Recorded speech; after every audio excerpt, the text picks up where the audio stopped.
Howdy folks.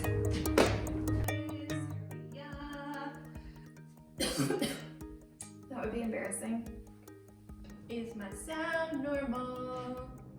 I don't know what to say, don't know what to do. Hey everybody, in today's video we're going to be sharing how we made our kitchen cabinets.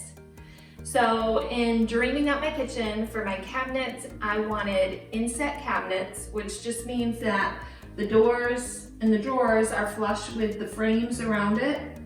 And I wanted little feet at the bottom of my cabinets. So I fell in love with this look, thought that it fit really well with our 1800s farmhouse, and decided this is what I really needed to have in my dream kitchen.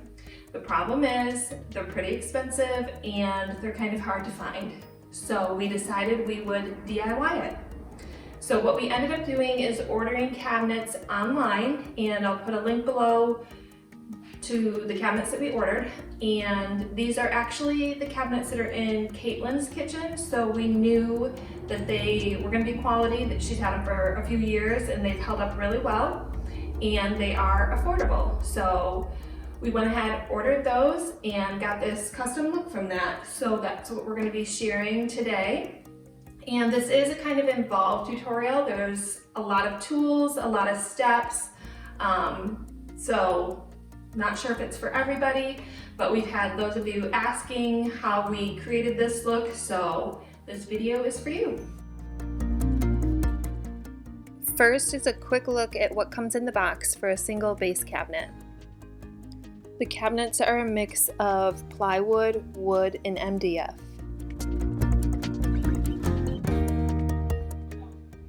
We are completely rebuilding the doors, and we're using the MDF from the doors.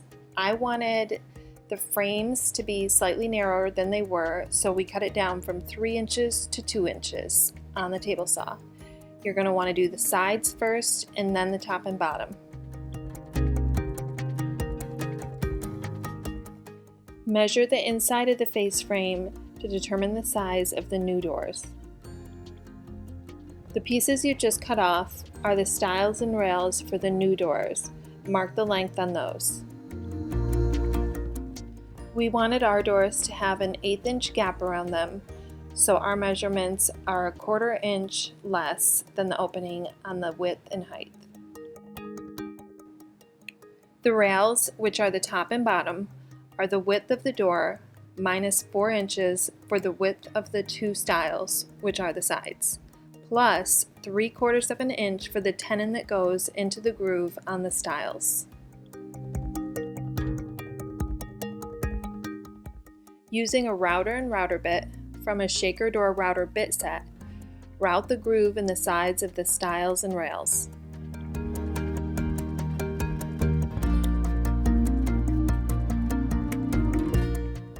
Using a table saw, cut the stiles and rails to length.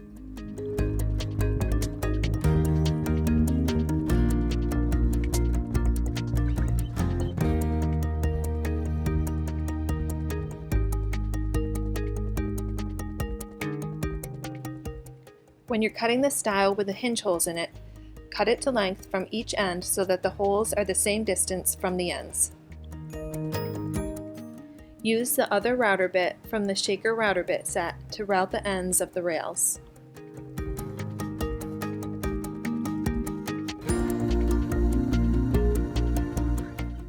Next, we're making the feet for the cabinets. We use scrap wood to make our feet and the block that sits behind them. Use a table saw to cut the feet and blocks to size.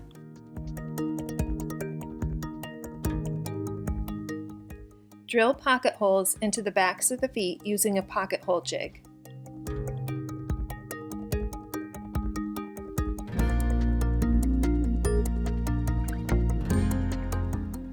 Clamp the foot to the face frame and screw it in.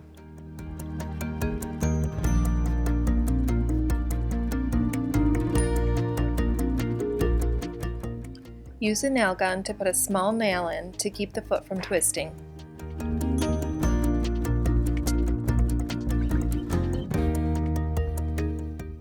Nail the back piece in place, flush with the inside of the foot.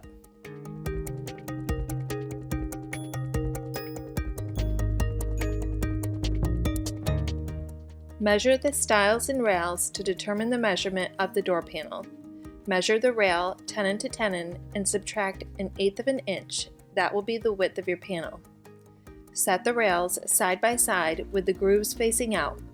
Measure the distance from the inside of the groove on one rail to the inside of the groove on the other rail. Subtract this number plus 1/8 of an inch from the length of your stile. Cut your panels to size. We used 1/4 inch maple plywood. Sand the inside edges of the stiles and rails and both sides of the panel.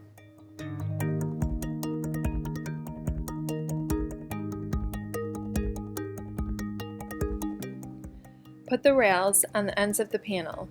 Use wood glue in the groove at the ends of the stiles where the tenon on the rails go in. Slide the stiles on the panel. And if you put the panel in backwards like we did, you'll have to redo that step.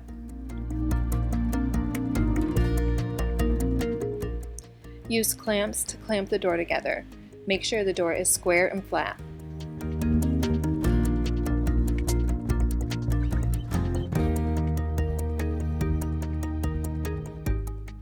Sand everything down using an orbital sander.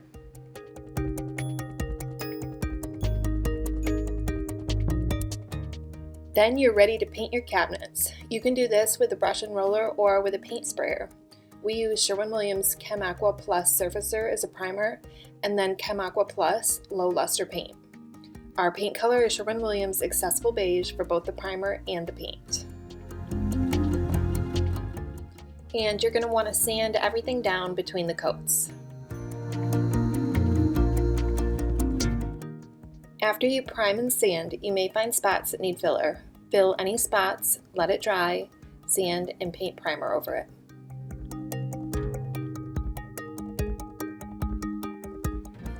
We made flat panel drawer fronts. We somehow don't have the footage for that anymore. Yikes. Sorry. We cut 3/4 inch maple boards to size to fit inside the face frame opening. Paint the drawer fronts and face frames. And now you're ready to put the cabinet back together. Follow the instructions that come with the cabinets for assembling them.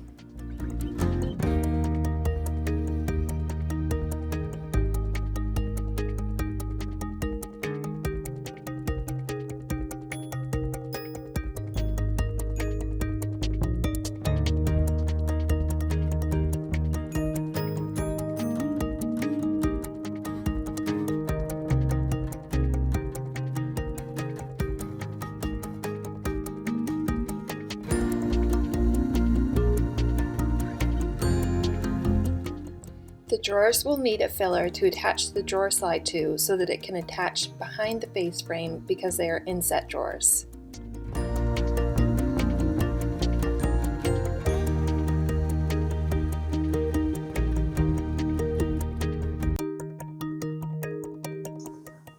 You will also need to make fillers to attach the hinges behind the face frame for the inset doors. We use soft close hinges. Definitely recommend those. We attached the drawer fronts to the drawer using screws from the inside of the drawer.